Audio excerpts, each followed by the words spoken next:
우리는 2021년 새해를 시작하면서 너는 마르지 않는 샘과 같으리라, 예배자의 은혜를 갈망하며 한 해를 시작하고 있습니다.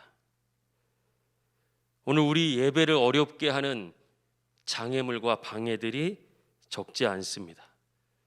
설교자까지도 쓰게 된 마스크, 현장에서 드리는 예배가 아닌 온라인 예배, 단절된 만남, 어려운 분위기, 계속되는 방역 지침 가운데 지쳐서 예배가 어려워졌습니다. 세상도 그렇게 보고 어느새 우리 마음에도 그것 때문에 예배할 수 없는 것이 당연해지고 있습니다.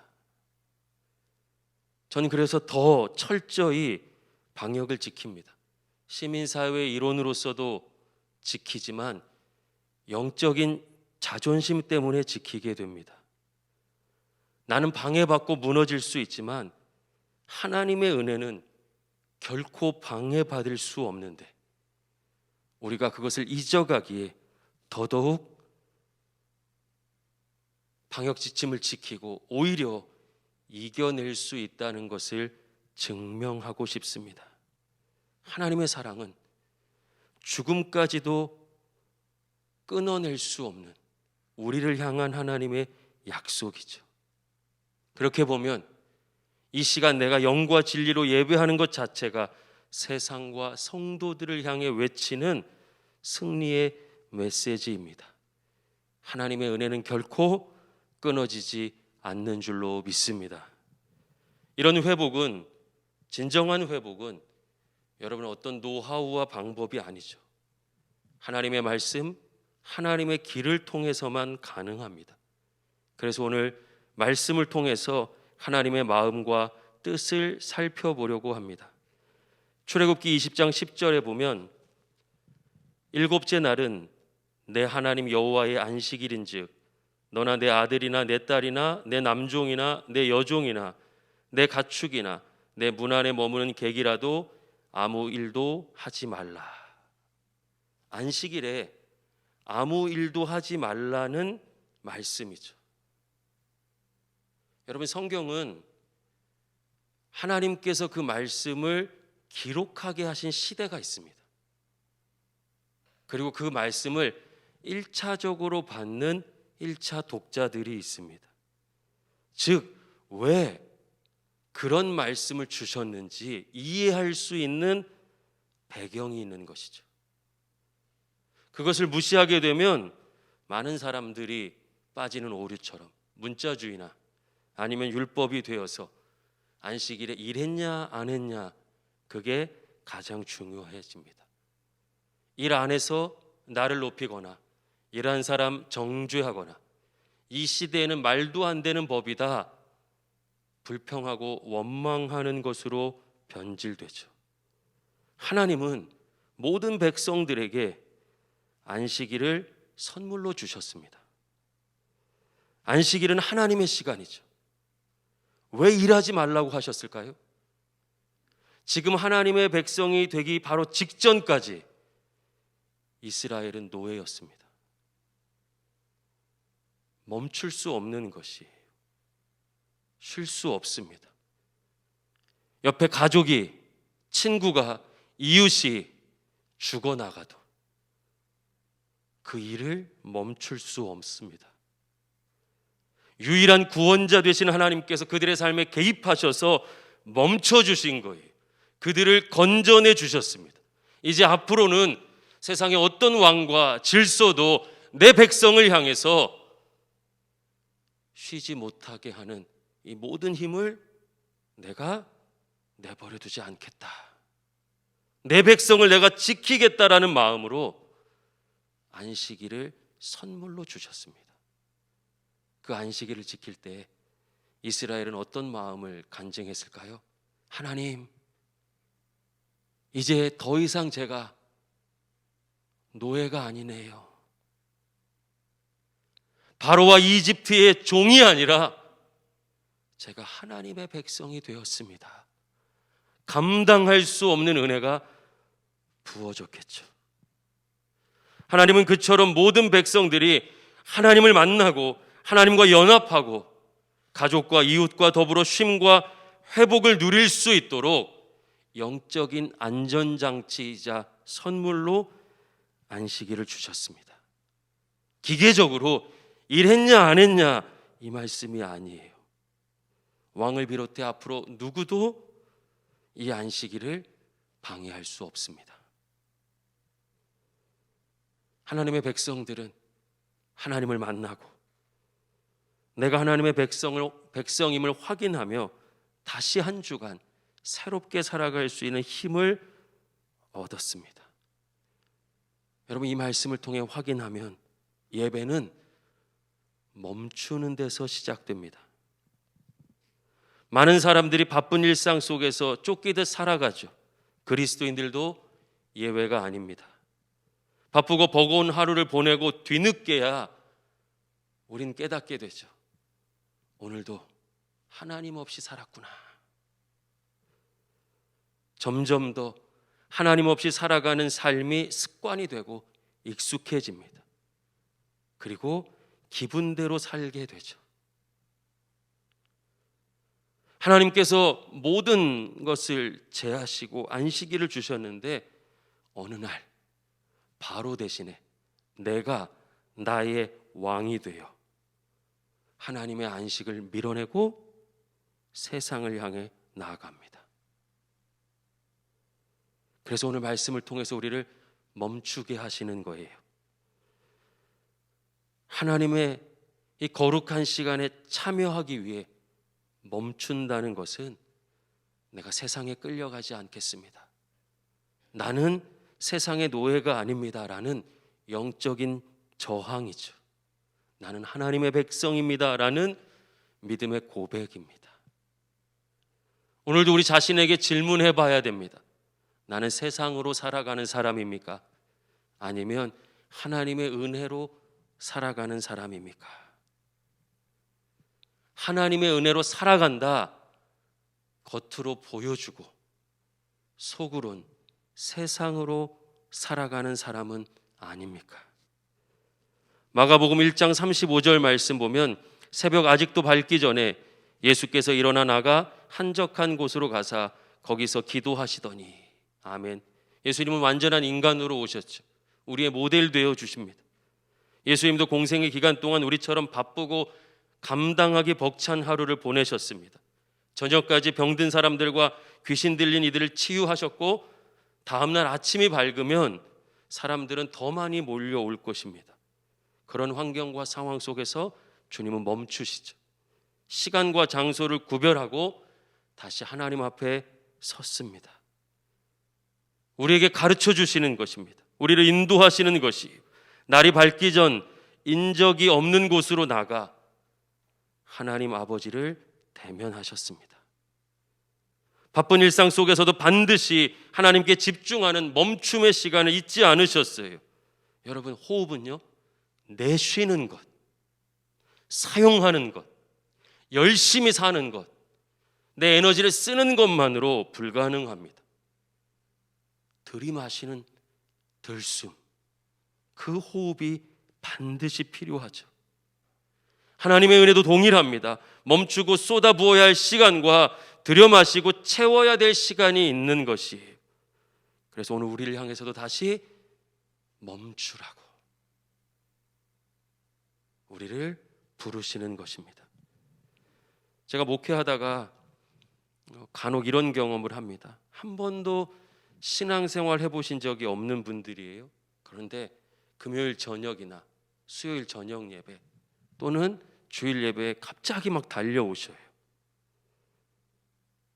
그리고 받은 은혜가 너무 크다고 그 은혜와 감격을 간증하십니다.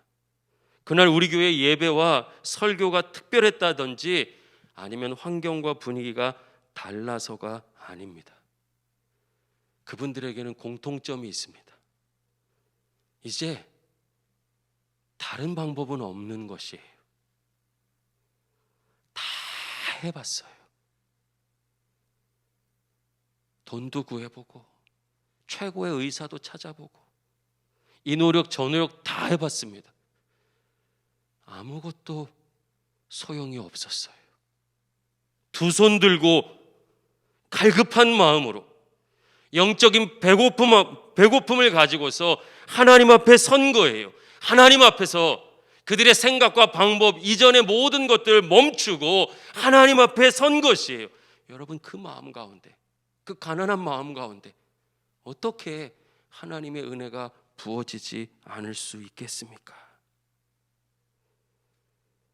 그러나 아무리 오랜 시간 신앙생활을 하고 또 많은 경험과 간증이 있을지라도 오늘 하나님 앞에 멈추지 않고 그저 예배를 구경하듯 지나쳐 간다면 저와 여러분이 화려하고 웅장한 대성전에 있을지라도 예배의 감격은 없습니다. 다시 하나님 앞에 멈춰 하나님을 향한 배고픔을 가지고 하나님을 찾는 저와 여러분 될 수 있기를 예수님의 이름으로 간절히 축복합니다. 여러분, 온라인 예배여서 많이 어려우시죠? 쉽지 않습니다. 그런데 다른 한편으로 보면 어렵다는 생각 자체가 더 어렵게 만들어 버렸어요. 아예 온라인으로 예배하기 힘들어. 예배를 멈춰버렸어요. 집중하지 못하는 나의 죄책감을 온라인 때문에 안 되는 거야 합리화해 버렸습니다. 그런데 여러분 이미 경험하셨어요.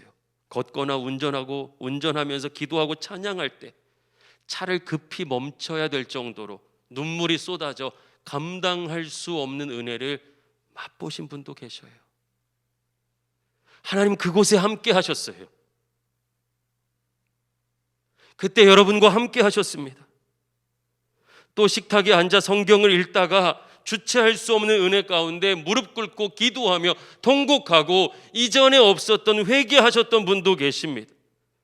어려움 때문에, 환경 때문에 신앙생활 할 수 없다 하는데 그 어려움과 고통 속에서 오히려 깊이 만난 하나님의 은혜 때문에 우리 인생 자체가 바뀐 적도 있어요. 하나님은 환경과 상황 그리고 장소를 가리지 않고 언제나 우리를 만나 주셨어요. 하나님은 영이십니다. 하나님은 언제 어디서나 우리와 함께 하시는 임마누엘의 하나님이신 줄로 믿습니다. 할렐루야. 그래서 우리 삶의 모든 자리가 성소가 될 수 있어요. 그걸 믿지도 기대하지도 않기에 은혜가 메말라가는 것입니다. 출애굽기 3장 5절 보면 하나님께서 모세를 부르시죠. 하나님이 이르시되 이리로 가까이 오지 말라. 내가 선 곳은 거룩한 땅이라. 내 발에서 신을 벗으라. 여러분, 그곳이 어딜까요? 지난 40년간 모세가 지나다녔던 그 길이에요. 흙투성이 길. 양떼를 몰고 다니기에 양의 배설물이 가득한 그 길입니다. 그런데 거룩한 땅이 됐어요. 신을 벗으라고 하십니다. 배설물 가득한 바로 그 자리가 하나님이 계신 거룩한 곳이 되었어요. 하나님의 임재 앞에서 어떤 자리도 중요하지 않습니다. 하나님께서 함께 하시면, 임재하시면, 하나님을 만나시면 저와 여러분의 모든 삶의 자리가 거룩한 땅으로 변화되는 것이에요. 이것이 우리를 향해서, 예배하길 원하는 모든 백성을 향해서 하나님께서 허락해 주신 은혜죠. 여러분, 현장에 계십니까? 아니면 가정, 차, 혹시 어디 외부에 나가서 캠핑하고 계십니까? 괜찮아요. 오늘 여러분이 계신 그곳에서 내 신을 벗으라 하는 하나님의 음성에 아멘하며 여러분의 자리를 거룩하게 구별할 수 있기를 예수님의 이름으로 소망합니다. 출애굽기 34장 2절에서 3절 말씀, 오늘 본문이죠. 우리 같이 읽어보겠습니다. 시작. 아침까지 준비하고 아침에 시내산에 올라와 산꼭대기에서 내게 보이되 아무도 너와 함께 오르지 말며 온 산에 아무도 나타나지 못하게 하고 양과 소도 산 앞에서 먹지 못하게 하라. 아멘. 여러분, 두 번째 십계명을 받는 장면입니다. 왜 두 번째입니까? 하나님께서 은혜로, 무조건적인 은혜로 이스라엘을, 애굽에서 종살이하던 이스라엘을 하나님의 백성으로 바꿔주셨어요. 신분을 완전히 바꿔주셨어요. 하나님의 백성으로 언약식 하셨습니다. 근데 그 시내산 밑에서 금송아지 만들고 난리가 났어요.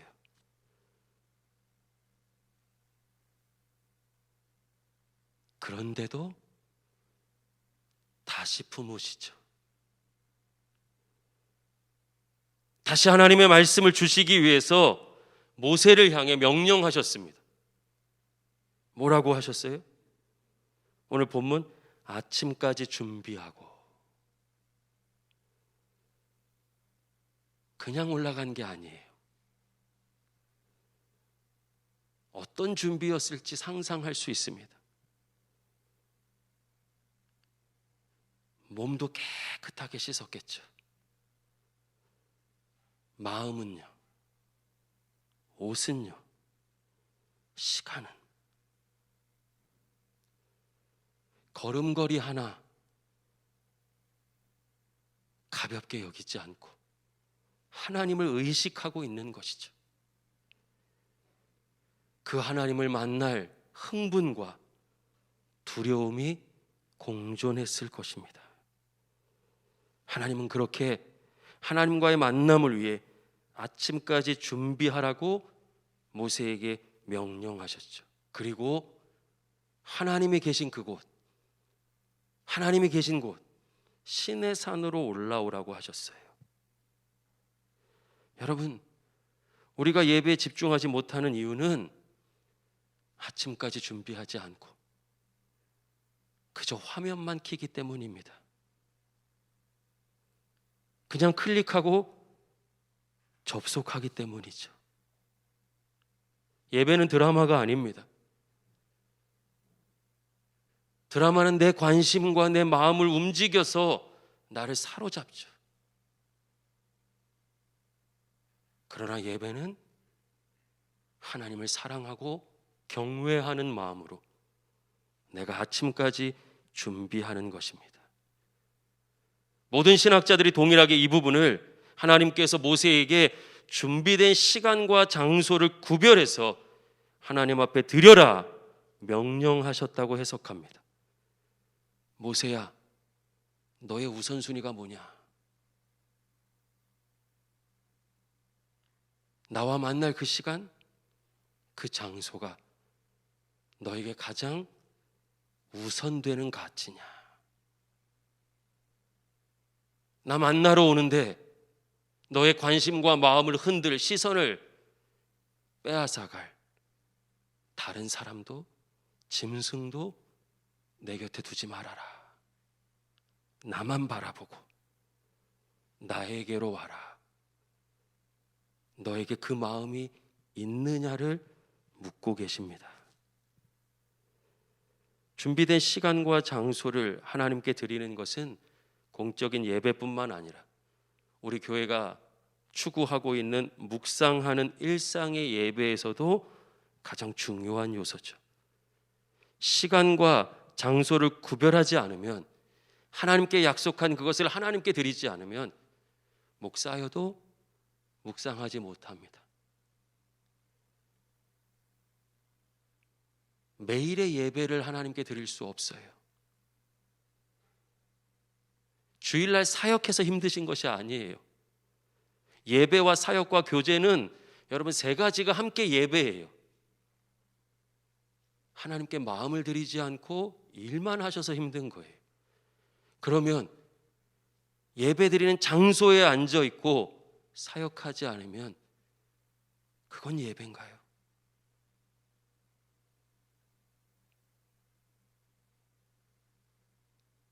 내가 왕의 자리에 오르면 하나님의 뜻은 더 이상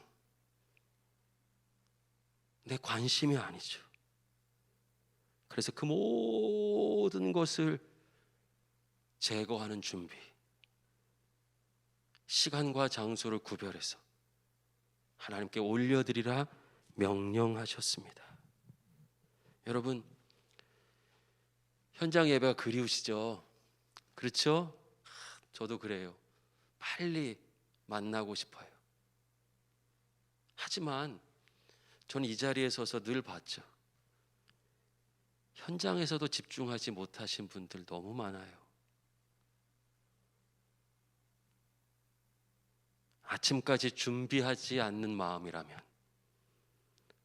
방해하는 사람과 짐승을 걷어내지 않는다면 어디에 있을지라도 주님께 내 우선순위를 드리지 못합니다. 편의에 따라 드리며 예배하지 못하는 또 다른 이유로 상황과 사람을 탓할 뿐이죠. 사랑하는 여러분, 이 시기가 빨리 지나가길 원합니다. 그러나 당장 끝나지는 않을 거예요. 이 상황과 환경 속에서도 하나님은 우리를 결코 잊지 않으시죠. 이 시간 여러분의 우선순위는 어디에 있습니까? 진심으로 예배의 회복을 원하신다면 오늘 주신 말씀을 붙잡고 함께 적용해 보고 싶습니다. 여러분, 무엇보다 먼저 주일 예배를 위한 시간과 장소를 정하셔야 합니다. 하나님께 약속드린 시간, 이 주일 예배를 위해서 또 하루를 시작한다면 하루의 시작에 있어서 가장 먼저 구별하는 시간과 장소, 최우선적으로 꼽는 시간과 장소. 여러분, 우리 예배 시간이 바뀌어서 10시예요. 늦게 일어나도 드릴 수 있고, 예배 드린 후에도 넉넉하게 주일의 시간을 활용할 수 있어서 그 시간에 예배한다면, 내 마음이 그렇다면 그건 시간과 장소를 구별해서 드린 것이 아니에요. 어떤 상황이 와도 타협할 수 없는 하나님과 나의 약속된 시간과 장소, 현장에서나 온라인에서나 상관없이, 사랑하는 여러분, 예배 회복을 위해서 그 시간과 장소를 구별하는 신세계 공동체가 될 수 있기를 소망합니다. 두 번째는요, 준비죠. 준비의 가장 기본적인 요소가 뭘까요? 그리스도인들에겐 기도입니다.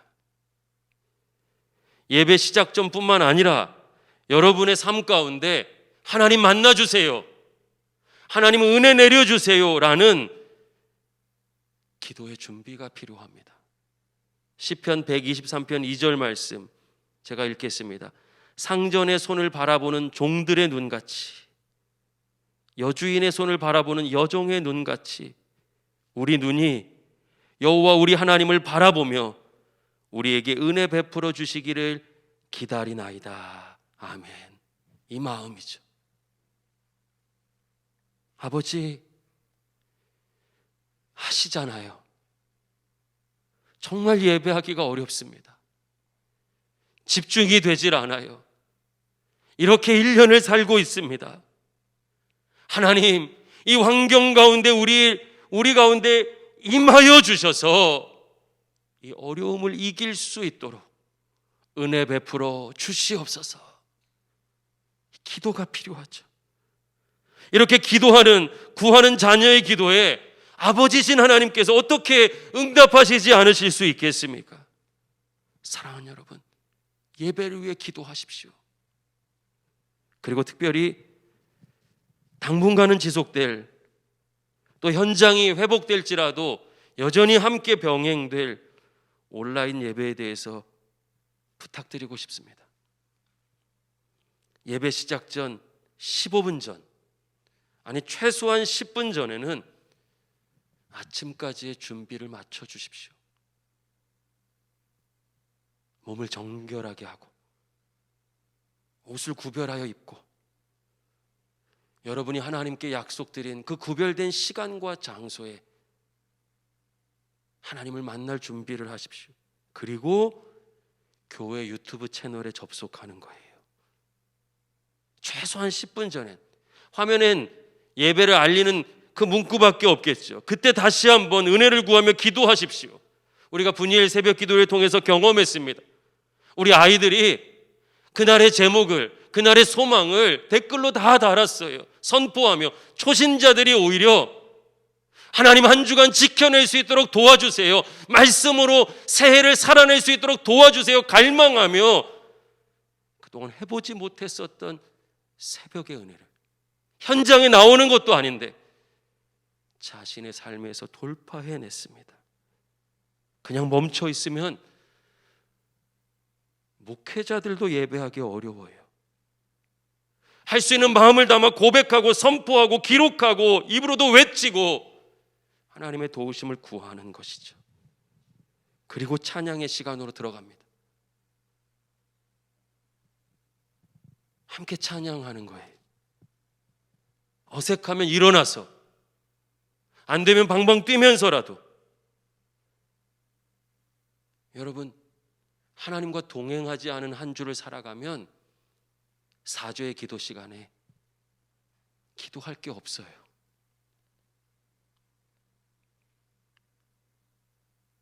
지은 죄가 없는 것이 아니잖아요. 용서받아야 될 허물이 없는 것이 아니지 않습니까? 그렇게 용서받지 못한 채 하루가 시작됩니다. 한 주가 시작되는 거예요. 주님을 의지하고 한 주를 살아가 보면 지난주에 했던 이야기 또 할 수 없어요. 주님의 눈으로 나를 보기 때문에 오히려 불쌍히 여겨달라고 은혜를 구할 수밖에 없죠. 사랑하는 여러분, 그렇게 찬양하고 정직한 영으로 하나님 앞에 용서의 기도를 올리는 것입니다. 그리고 어린 사무엘이 하나님 말씀하여 주십시오, 제가 듣겠습니다 고백한 것처럼 청종하는 마음으로 말씀에 집중하십시오. 집중이 어려우면 주여 주여 외쳐도 좋고 도와달라고 소리쳐도 좋습니다.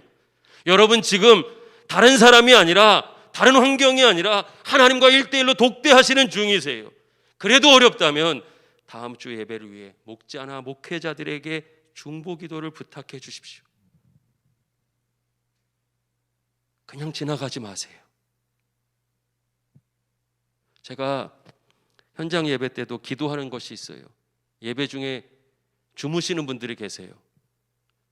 마음에 두 가지 기도를 합니다. 하나, 하나님 얼마나 피곤한지 아시잖아요. 그런데 반복되시는 분들은 그건 죄입니다. 하나님을 두려워하지 않는 거예요. 하나님 없이 살 수 있다고 생각하는 거예요. 말씀을 밀어내는 거예요. 가만히 계시면 안 돼요. 그리고 예배가 다 끝난 후에 그냥 일어나 화면을 끄는 것이 아니라 오늘 주신 말씀을 붙잡고 그 자리에서 기도해야 합니다. 여러분, 제가 가짜여서 막 거짓말 얘기했어요. 하나님 뜻도 아닌데 전했어요. 그러면 그 심판의 몫은 제게 있습니다. 그것이 아니라면 오늘 이 시간 이 말씀을 하시는 하나님의 뜻이 있어요. 여러분에게 이 말씀을 주시는 하나님의 마음과 계획이 있습니다. 특별히 신세계 공동체 가족들에게 주시는 하나님의 뜻이 있어요. 말씀을 붙잡고 기도하셔야 합니다. 높은 수준의 신앙이 아니라 이제 막 시작한 신앙일지라도 그게 출발선이에요. 사랑하는 여러분, 환경의 문제가 아니라 영적인 전쟁입니다. 혈과 육의 싸움이 아닙니다. 물러나지 마십시오. 타협하지 마십시오. 불평과 다른 사람의 탓으로 돌리지 마십시오. 변함없는 사랑으로 오늘도 은혜를 예비하고 계신 그 하나님을 갈망하며 나의 시간을 멈추고 다시 시간과 장소를 구별해서 하나님께 올려드리는 것이에요. 여러분, 같이 도전하고 싶습니다. 시도해보고 싶습니다. 예배 회복을 위해서 지금 여러분이 계신 그곳, 사무실, 거실, 방, 아니면 다른 곳, 교회 예배당을 그곳이 어느 곳일지라도 나의 거룩한 성소로 리모델링하는 것입니다. 하나님은 반드시 만나주십니다. 하나님은 기다리고 계십니다. 하나님은 오늘도 마르지 않는 샘과 같이 은혜를 쏟아부어 주시기 위해서 여러분을 부르셨습니다. 그 은혜가 충만히 회복되는 2021년이 될 수 있기를 예수님의 이름으로 간절히 축원합니다. 기도하겠습니다.